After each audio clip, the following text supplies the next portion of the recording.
नमस्कार, FM news में आप सभी का स्वागत है। मैं आपके साथ दिव्या पांडे। खबरों की शुरुआत करेंगे बड़ी खबर के साथ। सीट शेयरिंग के फॉर्मूले को इसी महीने तय करेगी बीजेपी। बीजेपी सहयोगी दलों संग जल्द तय करेगी सीट बंटवारा फॉर्मूला। राजभर निषाद ने सीट बंटवारे पर जल्द चर्चा की मांग की है।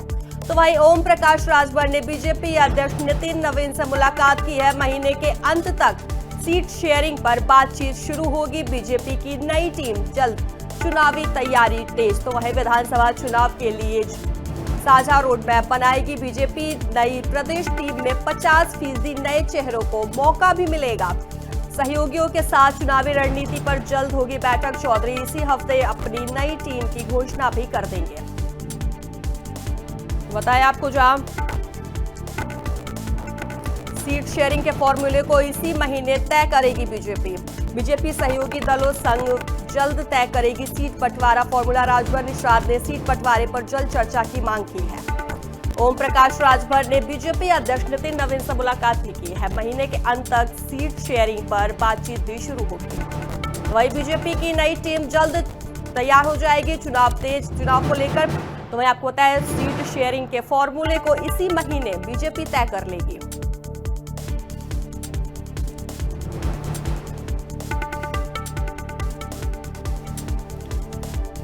सीट शेयरिंग के फॉर्मूले को इसी महीने तय करेगी बीजेपी। आपको बता दें, बड़ी और अहम जानकारी देते हैं आपको, जहां बीजेपी सहयोगी दलों संग जल्द तय करेगी सीट बंटवारा फॉर्मूला। राजभर निषाद ने सीट बंटवारे पर जल्द चर्चा की मांग भी की है।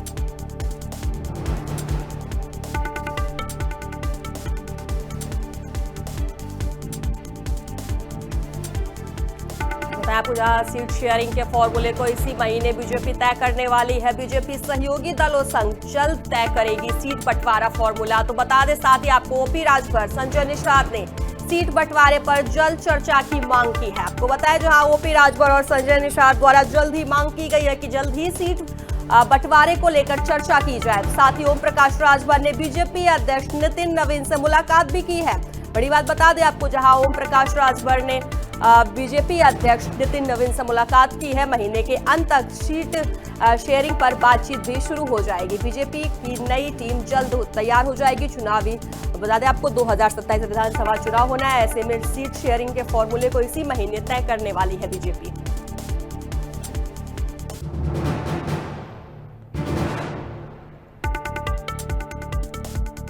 बड़ी और अहम जानकारी दे दें आपको, जहां सीट शेयरिंग के फॉर्मूले को इसी महीने तय करेगी बीजेपी।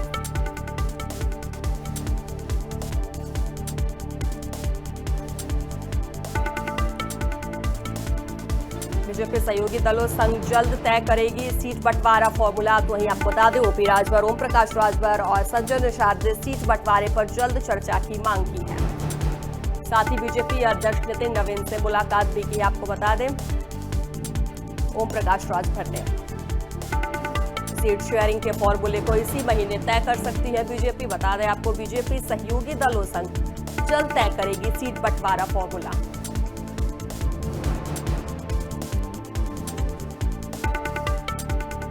बताया, जहां 2027 विधानसभा चुनाव होना है, ऐसे में सभी टीमें अपने अपने तैयारियों में जुट गई है। ऐसे में अगर हम बीजेपी की बात करते हैं तो सीट शेयरिंग के फॉर्मूले को इसी महीने बीजेपी तय कर सकती है। बीजेपी सहयोगी दलों संग जल्द तय कर सकती है सीट बंटवारा फॉर्मूला, जिसमें ओम प्रकाश राजभर, संजय निषाद ने सीट बंटवारे पर जल्द ही चर्चा करने की बीजेपी से मांग भी की है।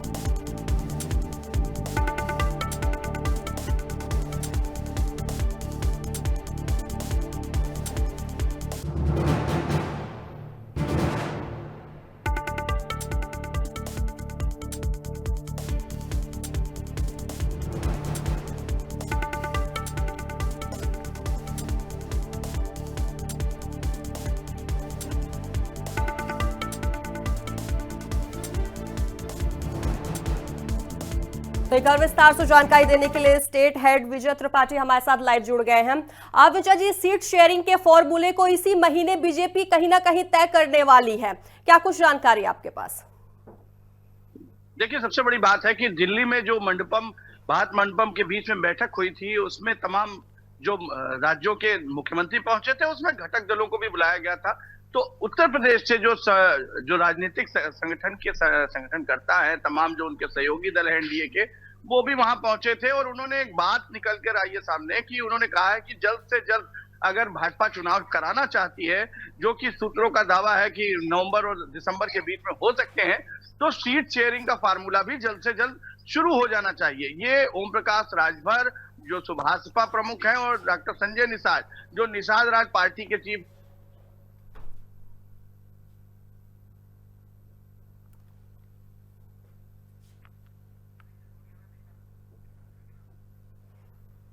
दोबारा संपर्क करने की कोशिश करेंगे। तो आपको बता दें, जहां राजभर निषाद ने सीट बंटवारे पर जल्द चर्चा की मांग की है।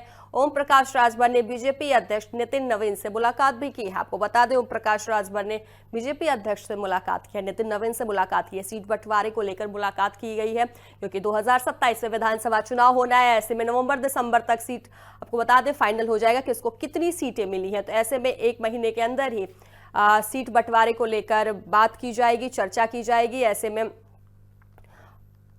ओम प्रकाश राजभर ने बीजेपी अध्यक्ष नितिन नवीन से मुलाकात भी की है। ओम प्रकाश राजभर और संजय निषाद ने जल्द ही सीट बंटवारे को लेकर चर्चा करने की मांग भी की है।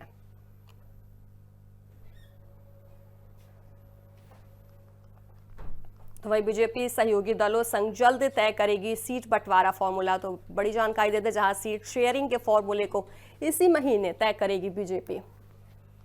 तो बीजेपी सहयोगी दलों संग जल्द तय करेगी सीट बंटवारा फॉर्मूला। राजभर निषाद ने सीट बंटवारे पर जल्द चर्चा की मांग की है।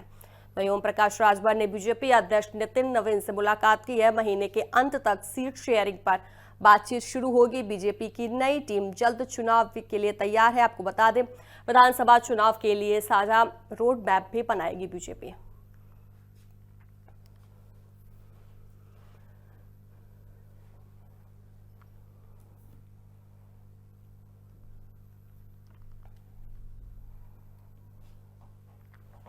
बताएं आपको, जहां 2027 से विधानसभा चुनाव होना है, ऐसे में सारी पार्टियां अपनी अपनी दमखम में लग गई हैं, तैयारियों में लग गई हैं। ऐसे में अगर हम बीजेपी की बात करते हैं तो कहीं ना कहीं बीजेपी तैयार है 2027 विधानसभा चुनाव को लेकर।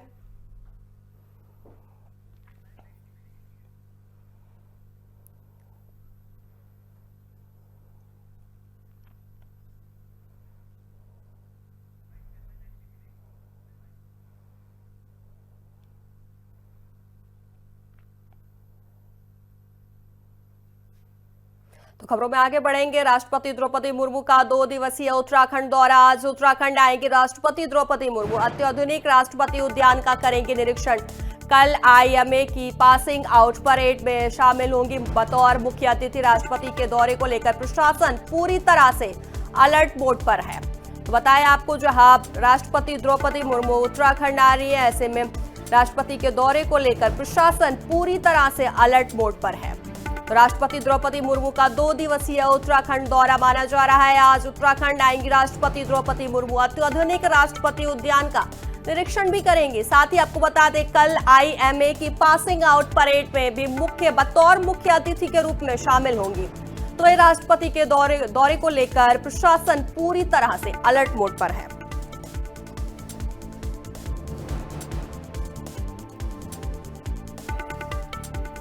बताया आपको, जहां आज उत्तराखंड आने वाली है राष्ट्रपति द्रौपदी मुर्मू 2 दिवसीय दौरे पर आ रही हैं।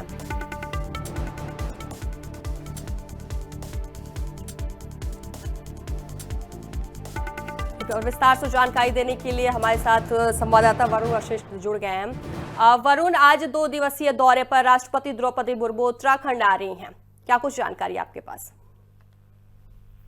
देखिए, सबसे पहले जो है सुरक्षा को लेकर तो बहुत ज्यादा वो चल रहा है और राष्ट्रपति जी जो है सबसे निकेतन में विकासकारी निरीक्षण करेंगी और देहरादून पहुंचने का राष्ट्रपति जो है निकेतन में ठहरेंगी। इस दौरान जो है उनके द्वारा राष्ट्रपति निकेतन परिसर में बनाए जा रहे 132 एकड़ के विशाल राष्ट्रपति उद्यान के चल रहे विकास कार्यों का निरीक्षण करने का कार्यक्रम है। इस आधुनिक सार्वजनिक पार्क में कैटेरिया, स्पोर्ट जोन और योग प्रगतिक सुविधाओं का उद्घाटन वो करेंगी और आज का पूरा दिन इसमें जाएगा। और कल का जो 13 तारीख को जो है राष्ट्रपति जी आईएमए को 158 इंडियन कोर्स की 138 इस्लामिक कोर्स की पासिंग परेड आउट को अतिथि की अधिकारी रहेंगी। वरुण, अगर हम राष्ट्रपति, चूंकि राष्ट्रपति उत्तराखंड आ रही है, अगर राष्ट्रपति की सुरक्षा की बात करते हैं तो सुरक्षा को लेकर क्या कुछ इंतजाम किए गए? क्योंकि चूंकि वो देश की प्रधान राष्ट्रपति है, तो ऐसे में वो उत्तराखंड 2 दिवसीय दौरे पर आ रही है, तो ऐसे में सुरक्षा को अगर हम बात करते हैं तो क्या कुछ तैयारी की गई है? देखिए, प्रशासन द्वारा जो है सुरक्षा का इंतजाम किए गए, ट्रैफिक में फेरबदल किया गया है, रूटों को डाइवर्ट कर दिया गया है, और ड्रोन उड़ाने की अनुमति किसी को भी नहीं होगी इसमें। और इस बार और अधिक जानकारी जिसको भी प्रेस विज्ञप्ति के लिए भी तो जो है प्रशासन ने अलग से व्यवस्था की है, जो है अलग से उनको व्यवस्था कराई जाएगी। वरुण, क्या कुछ कार्यक्रम आज रहने वाले हैं राष्ट्रपति के, और कब तक पहुंच जाएंगे उत्तराखंड? ये सुबह 11 बजे पहुंचने का उनका प्रसार है।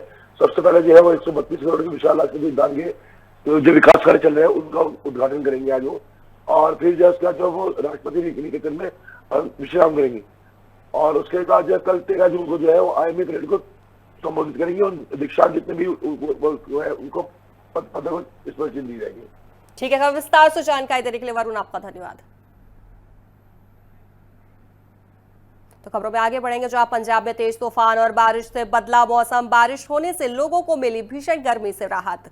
तो वहीं खंभे गिरने से कई क्षेत्रों में बिजली आपूर्ति भी बाधित हुई है। तूफान से कई स्थानों पर पेड़ उखड़कर सड़कों पर गिरे हैं। तो ऐसे में बारिश से हुए नुकसान ने आम जनता की चिंताएं भी बढ़ा दी हैं। प्रभावित क्षेत्रों में हालात सामान्य करने में जुटा है संबंधित विभाग। बता दें आपको, जहां बारिश से नुकसान हुआ है तो ऐसे में आम जनता की चिंताएं भी बढ़ गई हैं। प्रभावित क्षेत्रों में हालात सामान्य करने में विभाग जुटा हुआ है। पंजाब में तेज तूफान और बारिश से मौसम बदला है।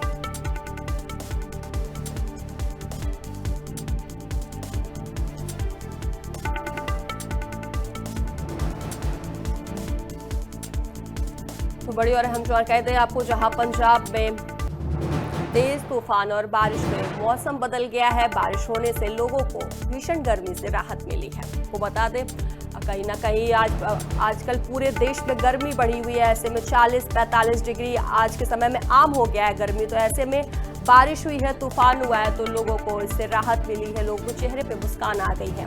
तो वहीं कहीं ना कहीं बारिश होने की वजह से, आंधी तूफान आने की वजह से खंभे भी गिरे हैं। खंभे गिरने से बिजली की आपूर्ति भी बाधित हो गई है। तूफान से कई स्थानों पर पेड़ भी उखड़कर सड़कों पर गिरे हैं, जिससे लोगों के आवागमन में भी दिक्कतें हो रही है। लोगों को आने जाने में दिक्कतों का सामना करना पड़ रहा है। तो बारिश से हुए नुकसान ने आम जनता की चिंताएं भी बढ़ा दी है। प्रभावित क्षेत्रों में हालात सामान्य करने में विभाग जुटा हुआ है।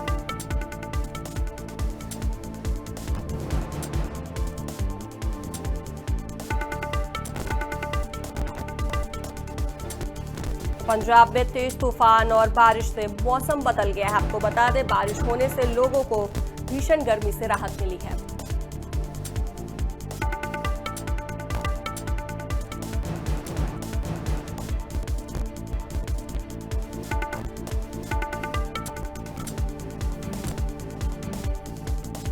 तो वही बता दें आपको, जहां पंजाब में तेज तूफान और बारिश से मौसम बदल गया है। तो एक हर विस्तार से जानकारी देने के लिए संवाददाता कुशाग्र गोगिया हमारे साथ लाइव जुड़ गए हैं। कुशाग्र, पंजाब में तेज तूफान और बारिश से मौसम बदल गया है, क्या कुछ जानकारी आपके पास?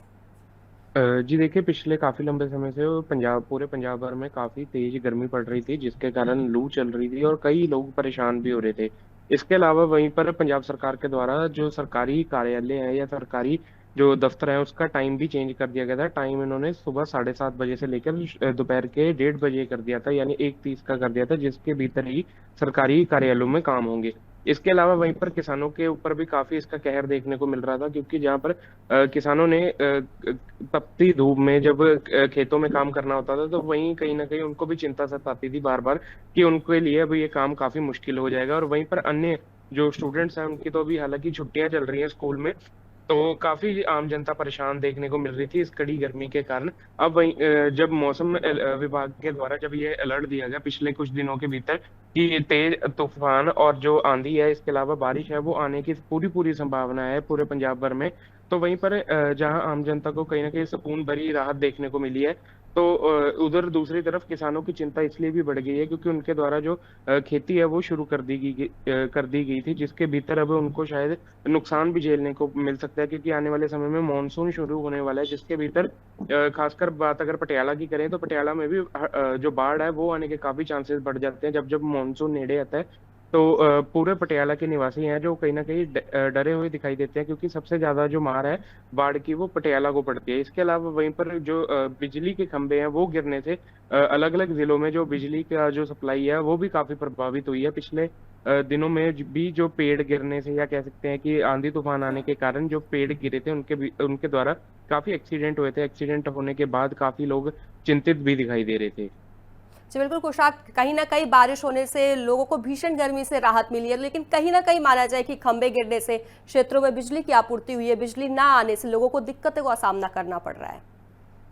जी बिल्कुल, अकेले बिजली के खंभे गिरने से ये जो इलेक्ट्रिसिटी सप्लाई प्रभावित नहीं हुई है। इसके अलावा ये भी जिक्र योग बात है कि जो ट्रांसफार्मर है उसके ऊपर जब बारिश की कनियां गिरती हैं या बारिश की कुछ बूंदें गिरती हैं, उसके भीतर जो शॉर्ट सर्किट हो जाता है, या कह लें जो हमें स्पार्कलिंग देखने को मिलती है ट्रांसफार्मर के ऊपर, उसके द्वारा भी जो पूरा इलाका होता है कोई जिसका पूरा सप्लाई एरिया का देखता है ट्रांसफार्मर, वो भी पूरा इलाका प्रभावित हो जाता है। और वहीं कहीं ना कहीं जो पीएसपीसीएल के मुलाजिम होते हैं उनको भी जो इसको सप्लाई को रिस्टोर करने में, या जो जेई होते हैं जूनियर इंजीनियर, उनको भी काम करने में काफी परेशानी आती है, क्योंकि बारिश में वो काम कर नहीं सकते, क्योंकि दोबारा से ट्रांसफार्मर में शॉर्ट सर्किट होने की संभावनाएं बढ़ जाती हैं। पर जो जब बारिश रुकती है तब जो ये ठीक किया जाता है ट्रांसफार्मर, उसके बाद अगर दोबारा से जो बूंदें गिरती हैं उसके बाद दोबारा से शॉर्ट सर्किट होने की ऐसी बातें सामने आती हैं, जिससे कहीं ना कहीं आम जनता के मनों में जो डर पैदा होता रहता है कि आने वाले दिनों में फिर से बिजली ना चली जाए और जो घर के जो घरेलू काम है उससे हमें काफी परेशानी होगी। खुशाक, अगर हम मौसम विभाग की बात करते हैं तो मौसम विभाग द्वारा क्या कुछ कहा जा रहा है, आगे मौसम कैसा कुछ बना रहने वाला है? मौसम विभाग का अभी तक तो येलो अलर्ट चल रहा था इस बारिश को लेकर, और आने वाले दिनों में भी उनका यही कहना है कि तेज हवाएं आ सकती हैं। पर अभी तक जो पूरा अगला हफ्ता है उसके भीतर जो तेज धूप देखने को मिल रही है। पर जैसे जैसे मानसून की अभी स्टार्टिंग हो चुकी है, ये प्री मानसून बताया जा रहा है, उसके बीच में जो तेज हवाएं और तूफान, इसके अलावा जो बारिश है वो तेज बारिश देखने को आने वाले दिनों में भी मिल सकती है। खुशाक, चूंकि बारिश से नुकसान भी हुआ है, आम जनता की चिंताएं भी बढ़ गई हैं, ऐसे में अलग अलग विभागों की तरफ से क्या कुछ किया जा रहा है? जैसे पटियाला की अगर बात करें तो पटियाला में एक चीज देखने को मिली कि जहाँ पर विकास होने के बाद जो कई करोड़ों रुपए लगाए गए हैं पब्लिक फंड्स के, और उसके बाद जो सीवरेज लाइन है वो पाइप जो पानी के पीने की पाइपलाइन होती है उसके भीतर जुड़ने के कारण या लीकेज होने के कारण 15 से 20 लोगों के जो पीलिया है वो बीमारी के जो कह सकते हैं उसके बीच में आ गए हैं, जिसके बाद उनमें कई बच्चे बूढ़े भी देखने को मिले। अब जो बारिश पड़ रही है इसमें जो सीवरेज का पानी फिर से मिक्स होगा, तो बारिश का पानी मिक्स होगा सीवरेज पाइपलाइन में और दोबारा से वो घरों के भीतर जाएगा, तो कहीं ना कहीं आने वाले दिनों में और भी जो संभावनाएं हैं वो गंभीर पटियाला में खास तौर पर देखने को मिलेगी। खुशाक, चूंकि बारिश हुई है तो ऐसे में कहीं ना कहीं एक्यूआई की अगर हम बात करते हैं तो प्रदूषण कहीं ना कहीं खत्म हो जाता है बारिश होने से, तो ऐसे में माना जाए कि बीमारी थोड़ी तो कम हो जाएगी। जी बिल्कुल, ये तो साफ तौर पे देखने की वाली बात है कि जो बारिश से है वो पोल्यूशन जो होता है वो काफी कंट्रोल होने में दिखता है। पोल्यूशन से जो काफी ज्यादा लोगों को अस्थमा जैसी कई गंभीर बीमारियां होती हैं, जिसका इलाज जो अस्थमा पंप होते हैं या और कई जो गंभीर बीमारियां लंग्स से रिलेटेड होती हैं उनसे देखने को राहत मिलेगी। और जो सरकारी तादाद है सरकारी हॉस्पिटल में या प्राइवेट हॉस्पिटल में आम जनता की, वो भी कम देखने को मिलेगी अगर प्री मानसून ऐसे ही चलता रहा। ठीक है, हर विस्तार से जानकारी देने के लिए आपका धन्यवाद। बुलेटिन में फिलहाल के लिए बस इतना ही, बने रहिए एफएम न्यूज के साथ। नमस्कार।